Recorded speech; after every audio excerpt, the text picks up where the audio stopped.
Welcome to everybody. I'm really glad that we're all here with you today to talk to you about location, technology, and share our thoughts with you about this topic. So how will museum change with the application of indoor location technology is the topic of this panel. And if you want to tweet about it, we created a hashtag last night. We found one that was just not used, so it's MCN Xlocate. All right? So let's start with introducing who we are. It's your turn. Yes. Hello everyone, my name is Leifur Björnsson. I come from Locatify in Iceland. I'm sort of the techie guy here in the group. Been applying beacons in various venues. I'll share some of my experiences with you. Good morning, I'm Luigina Cioifi. I'm a professor of human-centered computing at Sheffield Hallam University in the UK, working very closely with museums and heritage institutions. Hi, my name is Marco Castro Cosillo. I manage the media lab over at the Met, and we're just looking at different experiments that can improve the visitor's experience. So, and my name is Alin Tocmacov. I work with CNG Partners in New York City, and I'm associate partner there and experience designer. As you can see, our panel, we try to put our panel in a way that you have different point of views. So the way we'll go along is, I mean, obviously, technology, museum, academic, and designer will go one after the other. We'll try to make a short presentation, about 5 to 8 minutes each.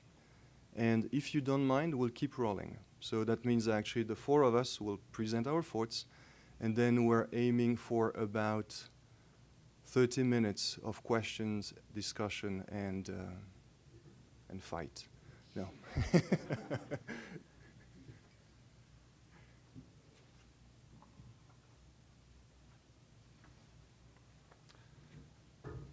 I'm a little shorter, so here we go. Yes, that's better. So just to begin with, how many of you have tried using iBeacons or applied them in any manner? Yeah, good, good. So we will have some lively discussions after the introductions. So just briefly, locating people with beacons is relatively new, but for displaying content. But everybody remembers the numpad where you have to enter a number at the station and you get some content. This has been going on for decades. And then with the introduction of barcodes or QR codes, people could use the camera on their device to scan the code and get the content onto their device and audio play and so forth. The QR codes need light, proper lighting. You need to use the camera, and they are a little bit ugly as well, so they're not very fitting always in a gallery or museum setting. And then we have now the iBeacons, which were introduced more or less in the end of 2011. Then devices had receivers who actually could read the Bluetooth signal. And we will dwell more on that.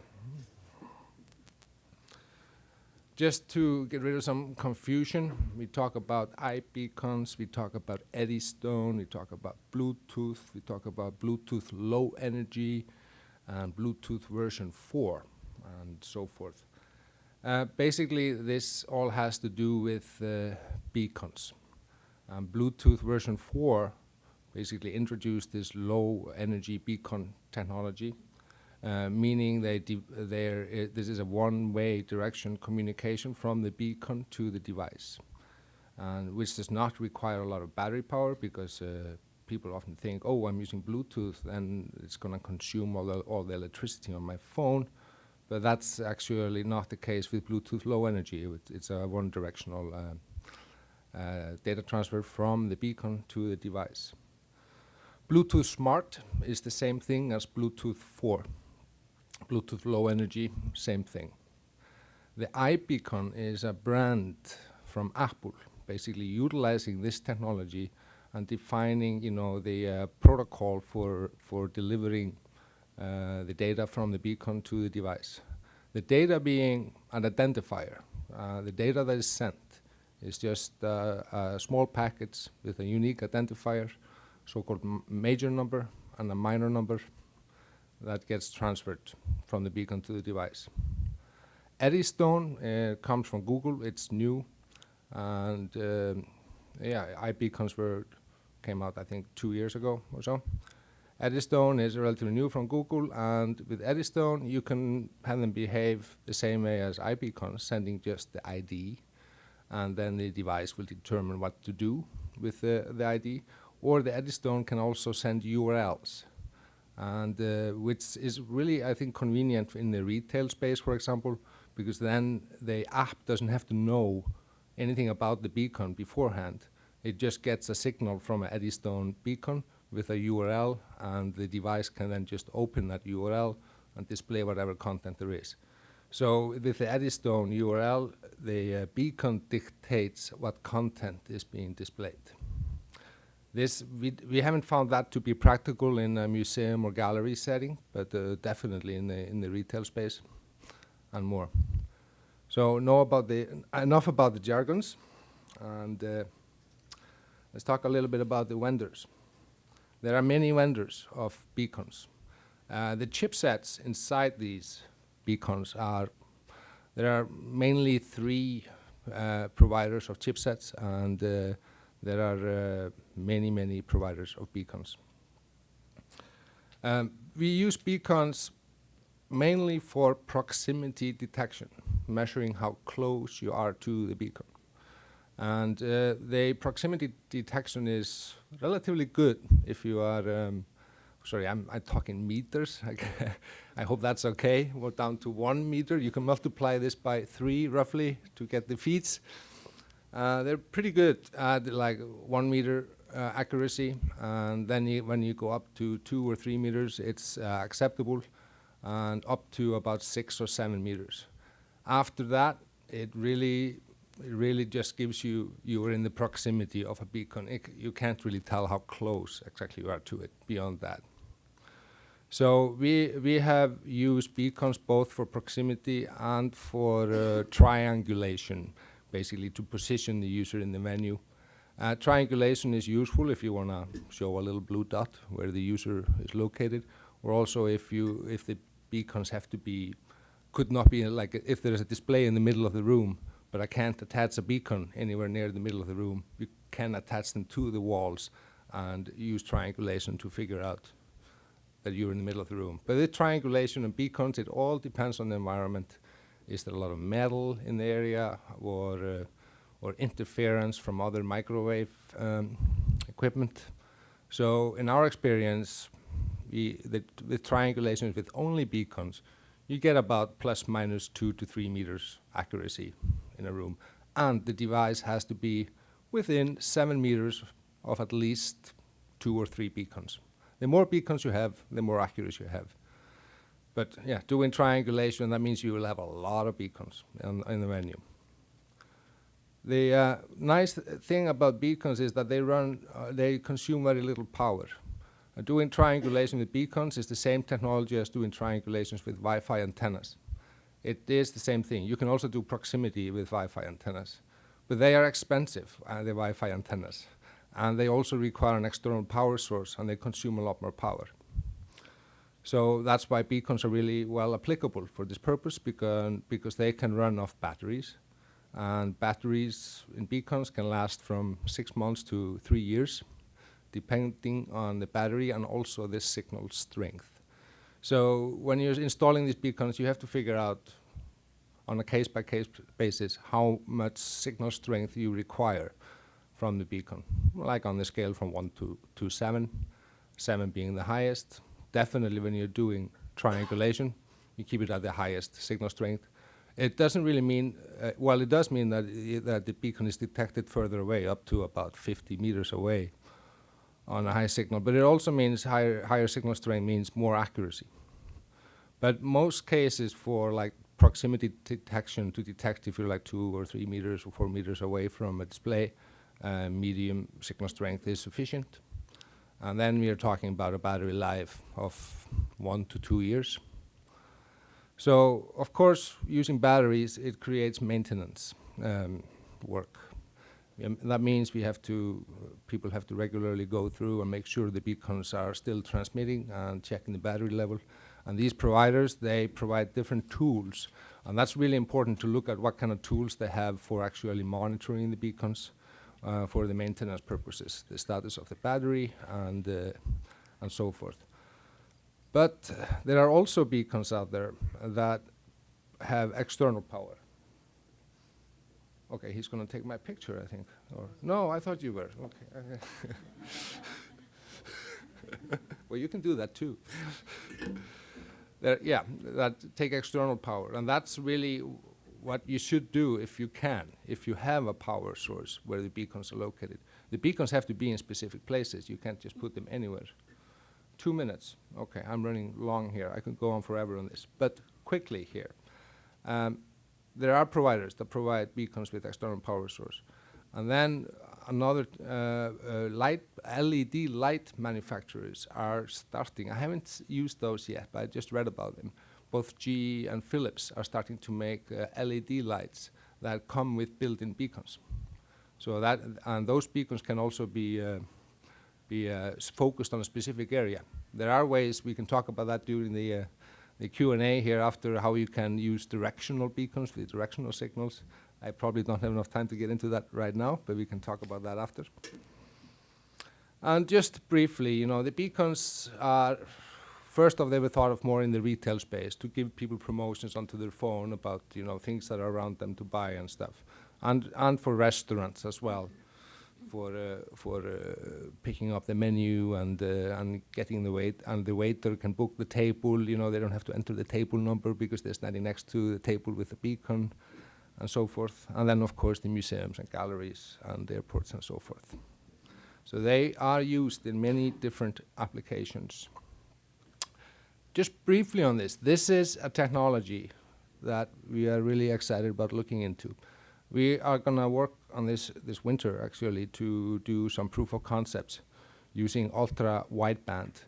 That's not applicable for smartphone devices, consumer devices, but it is definitely applicable if you have a device from the gallery or museum that you give to the customer when they come in and they traverse through. With a UVB, which I've only read about so far, you can get down to about 10 centimeter accuracy. With beacons, you have 1 to 3 meter accuracy. So we are really excited about testing this and trying this out this winter. And if you guys have had any experience with the UVB technology, I would love to hear about it as well. That's it for now. Thank you.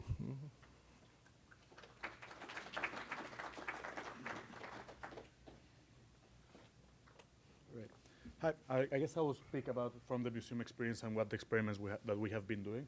I've been working at the Met Museum at the Media Lab for the last 10 months, so I will tell you a little bit of the 2 experiments that the Media Lab has been doing on that and what are our challenges that we're facing through. So everybody knows the Met Museum over in New York by 5th Avenue. This is our main building. As of March, we will have 3 buildings, and which is the Met Broyer opens in March. It's opening a very interesting possibility for us. How do we connect the 3 locations? How do we get, right now people can go to this building, go to the cloister for the same ticket. In March, we're looking at how people will go from this building to this building. They're only 2 blocks away. And I think it's opening a lot of possibilities on how do we locate visitors, how do they move around, not only in the museum, which is always a big problem, but how do they move between the buildings. The 4th space we have is also online. We have, this is our visitation for this year, the last fiscal year. We had 6.3 million physical visitors, which is very important, as we all know in museums. But I think very important is also what we think about the online visitors, and not just how do we bring them in. It's just how do we engage with them, how do we create an experience, just as the experience that these people are getting. This is a very crowded scene of the Met. But hopefully when they come, when we raise these numbers, people can have an enhanced experience and have a better learning experience, or they can actually wander around the museum and not feel lost. Or if they actually want to get lost, can we help them getting lost better? That's one. I mean, some people do come to the museum just to get lost and to get away from the city. They feel like so much. They go, oh yeah, they need to escape, so we want to help them as well. This is. We also have different languages. Around our biggest audience right now After the English-speaking language is Chinese Mandarin. And how do we talk to them? We also have a big constituency of Spanish speakers from the other boroughs in New York City.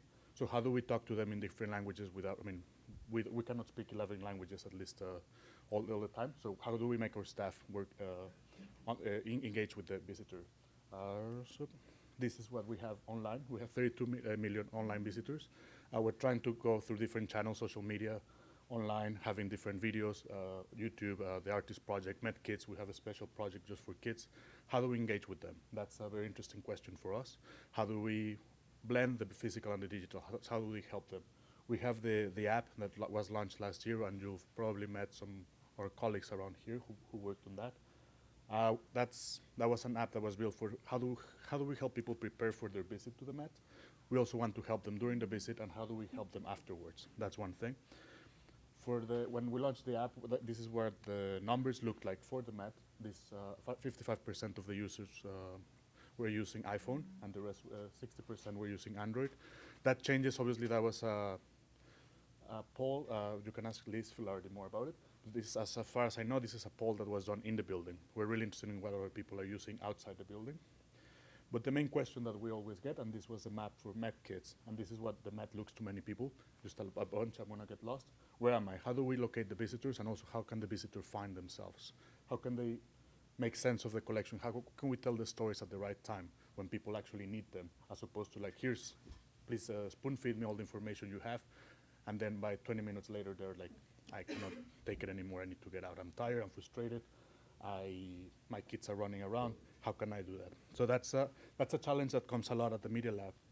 This is where I work.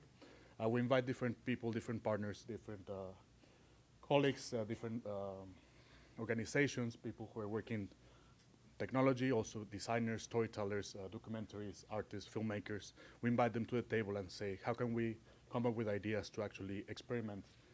How can we use these technologies, have a creative use of it, and how can we tell the stories that we have? We have a lot of objects, we have a lot of stories related to each object. How do we come up with new ideas? One of our main tool, I guess, is collaboration. How do we collaborate with other departments?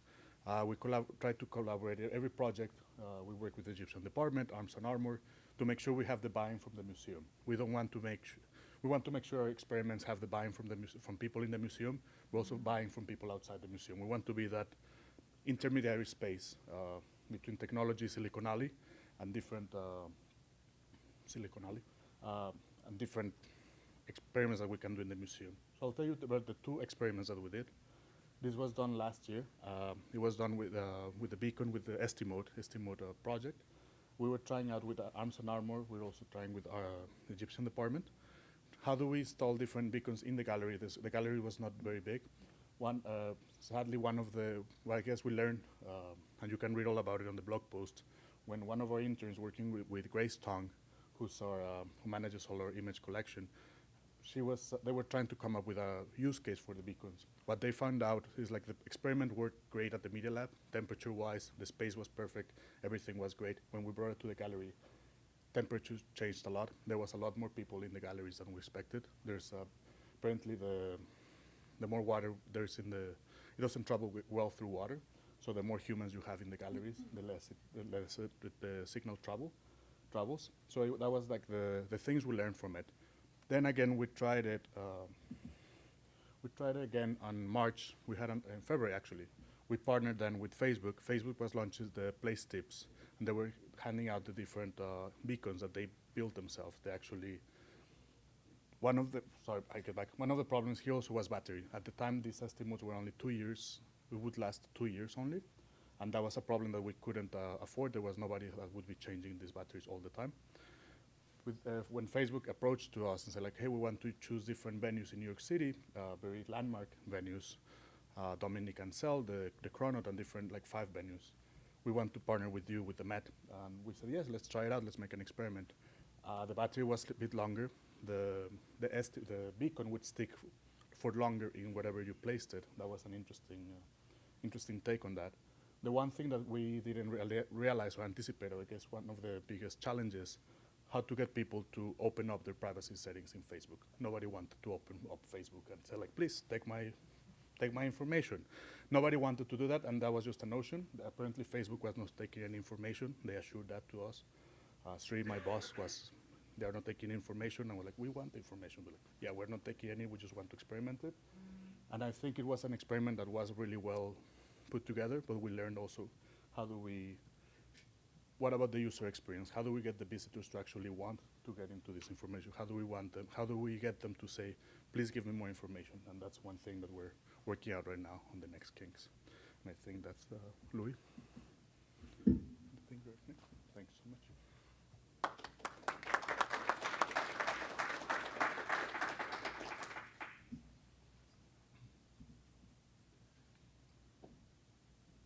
Now we need to do that.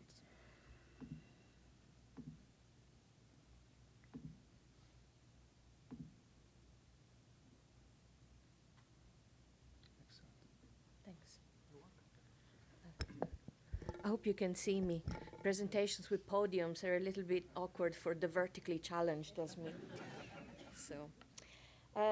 So after having heard a couple of experiences from a technical perspective, from a museum innovation perspective, my own reflections are very much about someone who's for a very long time has experimented with a variety of museums and cultural institutions on bringing technology to galleries and to heritage sites and composing novel ways to support interaction. My key concerns are embodiment, participation, dialogue, placemaking in the encounter with heritage. So you can understand how locating visitors and finding out where they are, what they're doing, is a very important aspect of what I do. To me, interaction with digitally enhanced exhibitions is not just about technological support, but it's about situating the experience in the larger context of the museum. And to me, it's very much about the technology, but it's also about what surrounds it and what surrounds the interaction as well. In this project, we recreated an entire room in a museum where technology was embedded in the walls and the furniture. But it wasn't just about the technology, it was about a certain atmosphere and about a certain experience. At the moment, I'm working on a European project called MESH, and you can find the Twitter handle there for it. We are exploring tangible interactions with cultural heritage and trying to find out how we can empower institutions to create these experiences themselves. So a lot of the examples that I'm going to show you have come from this current experience. So linking digital interaction to the positioning of visitors in an exhibition has been an open problem for a very long time. I've been doing this work for 20 years. This is the site of my very first research project, the Museo Civico in Siena in Italy. I was there in 1997 doing visitor studies because we were designing and building kind of a smart digital exhibition guide where content was delivered to visitors on the basis of automatic detection of location in the physical space. We were using an infrared rig back then. So this was a long time ago. It worked, which was cool. And at the time, there were no smartphones, so people were carrying around that little bag that you see there. It looks like kind of an explorer bag, very different times. But when we were doing evaluations of this, it soon transpired that detecting the location and head orientation of visitors, with the assumption that we knew what they were looking at, we knew what they wanted to know about, was actually just a fraction of what we needed to know about their visit so that we could deliver appropriate content to them. There was more than that. Plus, detecting information about how their head was turned and how their body was placed or oriented didn't really equal to understanding their interests, their motivations, and not even the full extent of their attention. So in having conversations with them, it soon turned out that we needed to do more. So for example, we integrated the ability for people to choose what different types of content they could receive in that location. So this was fairly early on. And what has changed? So what have we learned since? To me, physical location is, yes, it's about delivering appropriate content, but to me, it's also about enabling other types of interactions or supporting a broader experience. In the Reminisce project, which I was involved in a few years ago, we were augmenting the buildings of an open-air museum in Ireland through audio narratives. We used QR codes for visitors to check in with their phones at specific locations around this museum, and this corresponded to specific buildings. However, these check-ins were not just moments where the visitors received content, but there were opportunities for them to actually respond back through an app that we designed, which was collecting real-time voice recordings from the visitors, reacting to the stories, the personal stories that they were hearing. What was interesting is that, again, when we were running visitor evaluations, we saw that our scenario of the visitor with their phone and kind of neatly checking the QR code and then listening to content and then responding was much messier than that. So you see there were a lot of groups where they were sharing one phone because not everybody wanted to download the app, and they were fighting for it. And when it came to recording the voice comments, you know, everybody was talking over everybody else. They were taking turns. They were discussing what should be their response and so on. Now, this to me was not a failure, but it was a great learning opportunity to actually really understand how the visitor experience took place. So to me, trying to effectively solve a technological problem, like we did in this case with QR codes, and we didn't have much other choice, being in the middle of nowhere in Ireland where not many other technologies would work. But that meant also that the resulting visitor experience and its assessment and understanding, particularly in terms of embodiment, participation, social interaction, could be really surprising and illuminating as well. Whatever the means of identifying where visitors are, we also must maintain a deep understanding of the situated nature of their experience, not just spatially, but to me it's a geographical problem, meaning that we merge the physical with the social and the culturally situated. In the MESH project, we are exploring with a variety of techniques for in delivering visitors interesting, tangible experiences. In this exhibition, which we ran, has just closed actually at Museon in The Hague, called Atlantic Wall, War in the City of Peace, the exhibition is structured along a map of The Hague, which is a city in the Netherlands, and the Atlantic Wall German defensive lines from the Second World War. Each location in the exhibition corresponds to a real-life location in the city center. Each location is part of the story that the exhibition tells. We use tangible replica objects that are copies of actual museum objects, you can see them in the inset photograph there, to tell the exhibition that visitors are at specific locations and that they want to hear content from different perspectives, because each replica corresponds to a different personal perspective on that history. The visitors choose when to tell the exhibition hotspots that they're there. So if they do not place their replica on the hotspot, then they're not located. It's their choice. And when they do, they receive certain types of content that are tailored to them. So here, obviously, location is just a geometrical problem.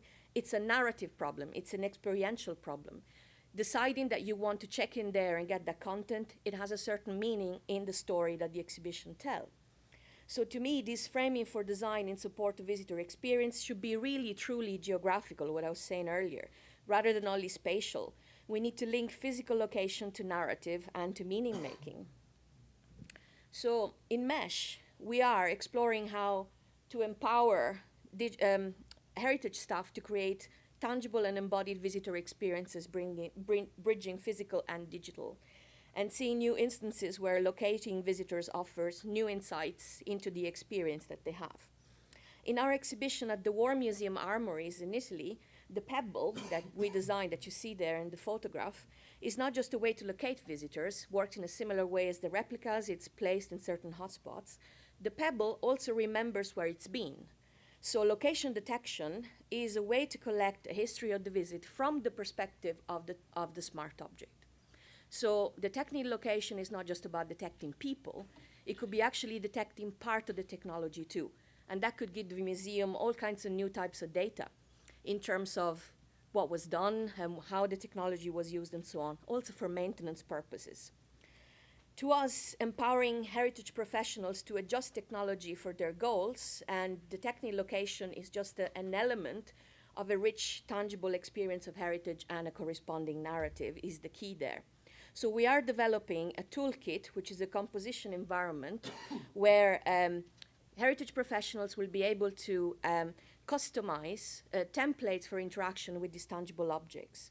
And we have created a series of case studies exploring how heritage professionals can use various off-the-shelf technologies and adapt them to their institution. And the choice of technology might vary, so you might choose iBeacons or any other way of doing this. But the focus is really about situating experiences in the underlying philosophy that the museum or the institution has for its visitors. So the iBeacon and the mobile content seems to be the new frame that is kind of becoming mainstream, and it's a neat little package. But without a broader vision of the embodied visitor experience might one day lead to something like this. So when I'm asked which new challenges are opened by more effective techniques for locating visitors, my answer is that I'm not quite sure yet, but to me the old challenges are still very, very relevant. So bridging physical and digital must be done by understanding the situated nature of experience as a whole. And this is true of a technology that, yes, is more efficient and effective, but is still part of an activity and experience that is very much the same. It's social, it's cultural, it's about placement, but it's about social placement too. So to conclude, another example from our mesh work. This is an installation in the mountains of northern Italy where the soldiers were stationed during the First World War.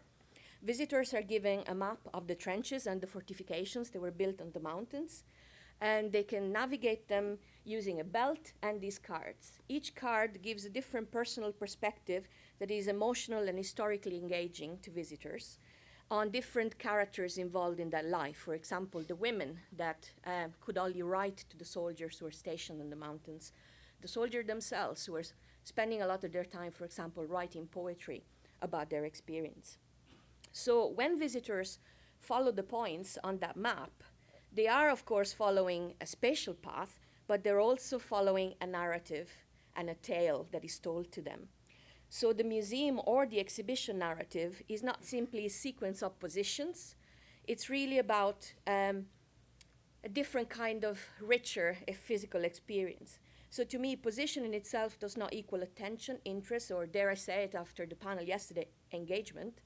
To me, really, place is more than just where you are. It's about what happens there. So I wrote a paper a few years ago with John McCarthy at University College Cork in Ireland called Places Dialogue. And we made an argument for looking at the museum as a dialogical lived place. From a lot of what I heard in the discussions over the past few days, this is a shared view by many other practitioners and professionals in the field. So my interest here is to see how better technology can lead to maybe better experiences in an overall sense. Thank you.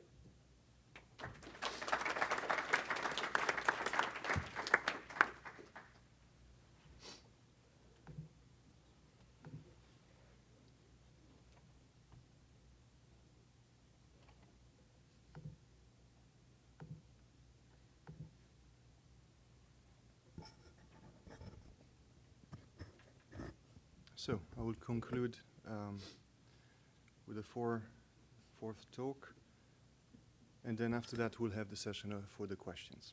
Okay? So just a quick question before. How many of you are work in a museum or in a similar venue? So do exhibitions? All right. And how many of you are more on the technological side of the iBeacon? All right. Half, mixing. So I will talk to you through the lens of experience design. As I said before, I'm working for CNG Partners. We are a multi-speciality studio in New York, in Union Square. What it means is when you go in our studio, you sit next to an exhibit designer will sit next to a media designer, and will sit next to a graphic designer who will sit next to an interactive designer. So we're trying to actually, then multi-speciality means that we're trying to have a holistic view at everything. And my own speciality and my interest really is about physical experiences. So if you don't mind, I will take the tone of being very appreciative of all of you who are here. And the subject of this talk, I want to be a little bit controversial. And that was a recent visit some time ago at the Museum of the Moving Images. Very interesting exhibit about new narrative experiences. And I will ask you, how many people are there not looking at their screen. One, and it's not me, because I'm doing the picture with my iPhone. So this brought me to do a reflection about, well, we live in a screen-based content society. And not only that, but the reality we perceive most of the time is a screen-based reality. I believe it's difficult to deny that. So that would brought me to the next question. How many of those do you want to have in your museum? Actually, we all understand the benefits of having them. But again, from a physical point of view, this has a name. We call it the fifth wall. So the fifth wall is basically coming from the media and TV. Fifth wall is basically an extension beyond the four physical walls in a room. So all those screens are windows in another digital content, in another reality. Of course, when you take this paired with location technology, you have a content that is location specific. So that makes this content even more interesting, specifically in a physical context. And I like to describe this as what I always imagine is like, we are in this room here, and we have all this data around us that we cannot see. So we have this digital layer, always here, always present. And at the moment, we're accessing this digital layer through a device, a reactive device, in the case of beacon technology or location technology, that will be activated when you are in a certain position. Well, it's great, and it has many advantages. It really enhances the content you're looking at. However, it's also, many of us will agree, it's a funnel for attention. So looking at the screen, looking at this window, takes your attention from what is happening around you. And only to quickly, very briefly mention a few projects that have been dealing with this kind of problematic and that have tried to go beyond this experience. I mean, I will mention Shirley Bernstein at the Brooklyn Museum and her team when they created the Ask app, when the goal was to create a connection between visitors and the museum. I will mention the Cooper Hewitt when with Seb Chan and his team at that time created the pen, where the idea was actually to go closer to the artifact, to the object, to the physical object, and not be distracted by a screen by using another device. I will also mention a more recent project by Troy Terrian at the Guggenheim. It's the latest online, it's the first actually Guggenheim online exhibition that has opened a few weeks ago. And it's called Azon Future Market. And it's interesting because that exhibit in particular, it's not just an exhibit about technology, but the exhibition is the technology. And the exhibition lives digitally in a world, somewhere there in the cloud. However, it's interesting to see that even in that case, the Guggenheim has decided to create a physical presence of it, and they call it the Azon Future Market Terminal. So visitors can go there, experience the technology. However, the reflection from Troy, and I'm taking that from an article, I'm just really using his words here. He's saying he would like to see the physical museum remain a place for respite from a hyper-connected world, and the digital realm as a space for experimentation. It's a really interesting perspective on it, because what it means in some ways is museum could potentially be only physical. And it's asking the question about, well, when you have such a great experience because of the artifacts, because the environment you create, how much digital do you want to have in the museum? Is the digital needed? Does it need to live somewhere else? I'm sure all of you will agree, we cannot deny technology. We cannot deny digital. And my goal, as your goal, is how to thoughtfully integrate the digital with the physical. And there is a word that I love. It's called phygital. Well, phygital is really bridging the digital with the physical world. It is, I'm convinced by doing this, it is providing a unique interactive experience for the user. But saying that, and you can say it as many times as you want, phygital, phygital, phygital, phygital, will not resolve, of course, our issue here, although it's a fun word. So I want to have a step back, and I want to conclude with those words, and to open the next session about your feedback on this, what your thoughts are. But going back to the beacon technology or location technology that uses a device, how can we make technology and digital become phygital? And my take on it is actually to open this for not a device to be a reactive, but for the space to be a reactive. How can we make the space reactive? Well, the idea is to integrate the digital layer in the physical world, to make it context and place specific, and to use terms that are currently used now. What I'm urging you to do is to look at shifting our perspective and our experiences from the Internet of Things to the Internet of Spaces. And I think by doing so, what will happen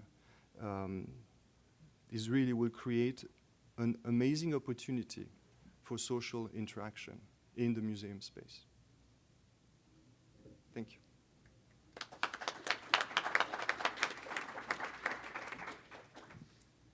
So with this, we'll open the question session. We have, sorry, 15 minutes only? 18 minutes? All right, 18 minutes. The questions we put for you are, we put there on the screen 2 general questions, but please, anything that you have, please share with us. So first question is, why location technology? And the more broad question would be, will location technology change the way venues, museums are designed? And don't hesitate to tweet about it, a hashtag there. Do you want to speak in this? Sure. It would be Most of the examples of the technology were to deliver content. Nobody really talked much about wayfinding, and I'm wondering what your experiences are about if you use that with maps or images of what people see when they're walking through a museum, and should we be thinking about wayfinding at the same time we're thinking about delivering content when people get into a gallery or some other place?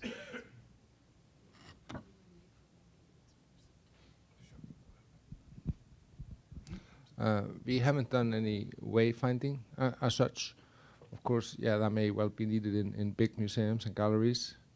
But the technology is there, and it's basically like an add-on to the beacons because you know where you are, and there are pretty standard ways to actually perform the wayfinding from A to B, if possible, but I don't have any real experience with it. Not indoors, though. For us, it's definitely very, very important. With wayfinding comes a lot all the time. We are experimenting with different to see what comes out. Definitely, we're very interested in what Leif was saying about the ultra-wide bandwidth. We're very interested in see how can that be used. With the beacons, we were trying to experiment and see if we could be using it for wayfinding. It was not working quite. It was not there yet. However, I know they've been developing the technology more and more, and that's there's also. Our colleagues are giving a talk later on about wayfinding and using the interactive map, which for us is like one of the top questions. And also getting feedback from users. I mean, that's definitely, we had mentioned at some point, getting stories, you mentioned a little bit, like getting feedback from users.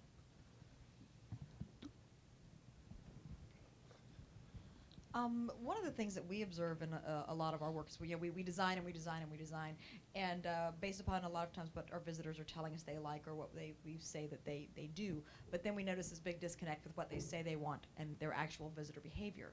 Could the four of you talk a little bit briefly about what do you see any disconnects between what we expect visitors to do and then what they actually do once we've designed something? Okay, one thing comes to mind.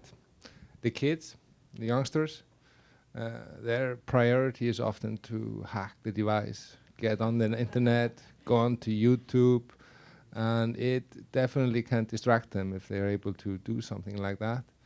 And we have seen some scenarios where they are bored, the parents are like admiring the museum, the kids are bored, and they entertain themselves by trying to hack the device. We've had the same. It's a very well-known problem in interaction design, and unexpected use, stuff that you never even thought could happen, happens, and stuff that was a clear requirement actually never does. So I guess, I think a lot resonates with some of the stuff that Liz Ogbu was talking about in her keynote yesterday, that there has to be a balance between drawing, user wishes and desires and putting in some of the ingenuity or the expertise and expecting that some of these things might happen in different ways. To me, the key is to have a design that is open enough to tolerate some of these unexpected uses, or there's enough for people to make it their own. So to decide, for example, some of the details. So there could be a fairly general offering to them, but maybe small things to customize it.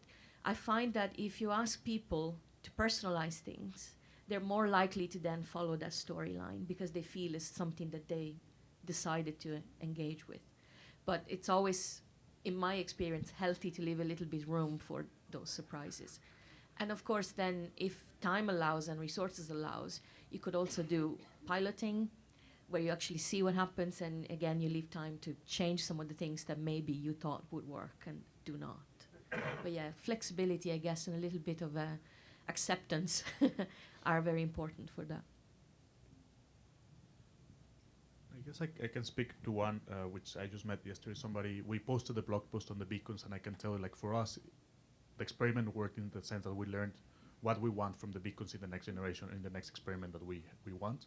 But it was very interesting and very exciting to hear yesterday somebody at another museum had actually found it very successful within their needs, within their visitorship. And I think they might be here in the Science Museum in Vancouver. They were telling me, we followed the blog post and it actually helped us deploy something. I was like, oh, great. I'm glad it helped you, and that's what we do the experiments for. So that was an unexpected success that we didn't know about. So that's like the other side of the coin. Well, the thing I want to say about it is, again, the same point I was trying to make. First question is, why are you trying to do it? And people might come to the museum for a different reason that we want to force them to come with and to be tracked.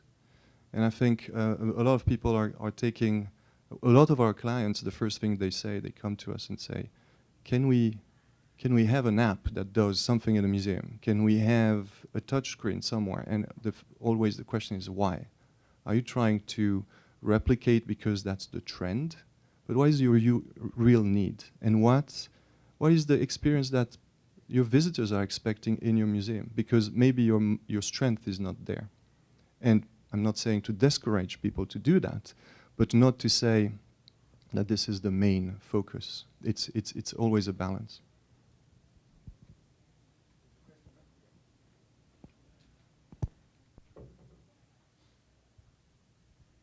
I'm curious, where I work currently at Emory Libraries, people do not expect, I think, technology to be integrated into exhibitions.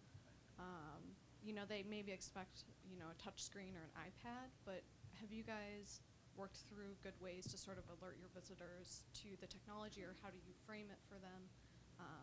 Not just that we have this technology, check it out.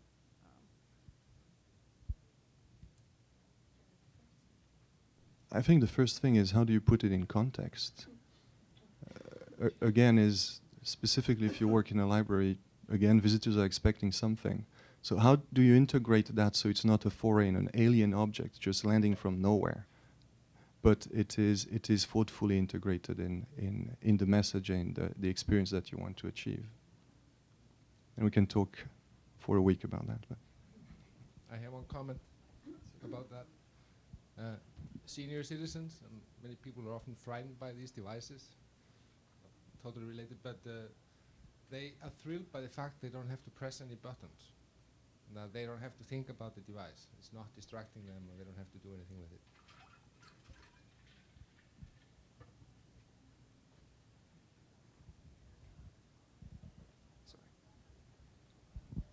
It was a really great panel. I could talk to each of you for hours. It was really interesting. But I'm going to answer the questions that you've posed for fun. I'll just give an example. So we work with a lot of museums developing primarily mobile-specific applications using indoor location. And I can definitely say without doubt that the indoor location has changed the way venues and museums were designed in a number of those instances, but only when the visitors are given the devices and it's mandatory. So at Mona, where we worked first in Hobart, Tasmania, that location was designed purely around the knowledge that everyone would have an application, everyone would have a device, and they all would have indoor location. And that completely changed the way that they actually designed that museum and the way that it works. So there are no wall labels, and it's really dark, and it's just aesthetically pleasing. And then we've worked with touring exhibitions recently using that as well. And again, it gives them the ability to not actually have to overcompensate in a small space with lots and lots and lots of wall text. So there are a couple of examples of the ways that it has definitely changed those things. Also, if you want to have a talk about ultra-wideband later, I can totally help you out with that, because we've done a bit of that too. Yeah, so, yeah, but interesting. What's your name? Oh, Scott Brewer from Art Processes. And Mona, subsequently, then Art Processes.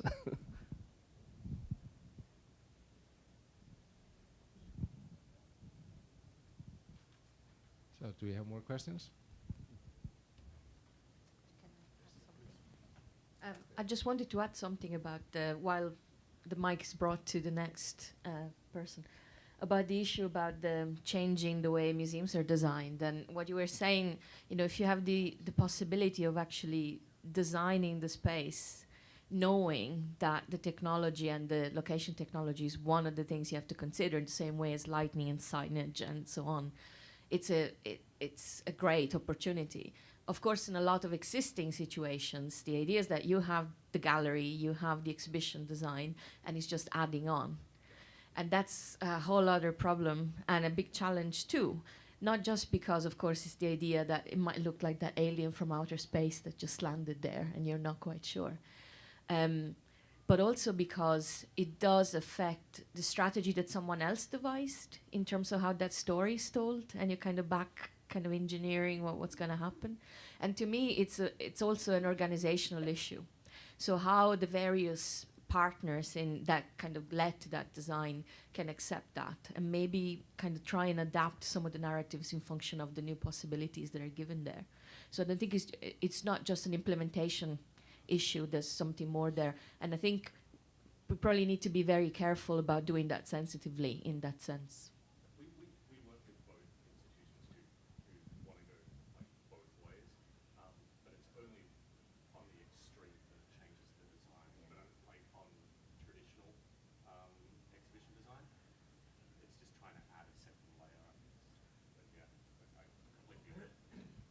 I can add one very last thing. Over at the Tribeca Film Festival, they were doing a lot of interactive experiences, and there were many people trying to get you lost, or trying to get you stories using beacons, and they were very interesting experiences. Obviously, Mona was always a reference, like, oh, they're doing it right. So I'm trying to go to Australia to check it out. Yeah. But definitely, it's like, in terms of reference, there's many people crossing the threshold from the museum. As soon as you enter, you become into this space, part of the narrative, part of the story. If you get people involved in that story and they say, like, I want to be a part of this, how please take my money, how do I get into part of this? That's not easy for us in the physical building, but definitely that's something that in the media lab we're definitely experimenting or trying to find new ways to approach a story. I think there's somebody. Leif had somebody. So for museums that have implemented these technologies, have you, in light of mass surveillance, has there been any resistance from the public that may not have an understanding of how this works, that their locations are being like collected and stored?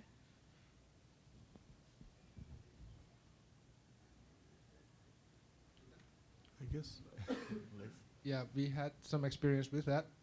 The key there is to get the user's consent to that we are actually going to store information about how they traverse through the museum and make it part of the statistics.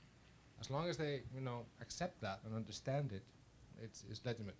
But they should be able to opt out from that as well. Can I just follow up and then ask a question? So to follow up, I've implemented an app where we anonymously tracked people's usage of a transit system. And we had to go through formal university IRB, the research board on the RAD, to make sure that we weren't misusing data. And the conclusion of that was, as long as you track it anonymously, you do not have to ask permission. And the key there is that it must be anonymous. You cannot have any way after the fact of being able to identify who that person is. It leads to problems because if people install the app on their phone and uninstall it and reinstall it, you have no connection between those two instances. But as long as you don't have any way of tracking, it's okay. By legal. Hey, I have a question. You were saying about people wanting to get lost in the museum. Could you explain what that means? Why did they want to get lost? It's a big space. It's New York City. People are running around. They just want to wander around the galleries and see. Surprise me. Let me see how I walk into a galleries and let me get inspired by an object. And we have research that tells us people just come here to escape. So this is like Google used to have I'm feeling lucky, and you just. Which is the randomness serendipity, which is it would be great if we could design that. At least we haven't found a way. But people just want to come and say okay, let's see what inspires a fancy. When you wander around a small town or a small Greenwich Village, let's see where Greenwich Village takes me. And people want to do that. And I've heard that from many security guards and also from people researching. Security guards are our best guard positioning system. They're the ones that know everything about the museum and they hear everything firsthand. And they say there's people who don't. We ask them if they want help and say no, I'm fine, thank you, just let me wander around. I want to reinforce that statement, and it's going back to your question.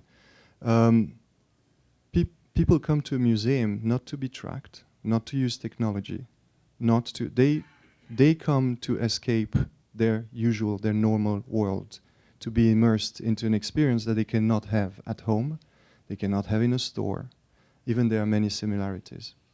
So that's why when you said it changes profoundly how visitors are experiencing an exhibition because you don't have labels anymore, I want to say that sometimes I'm never looking at the labels.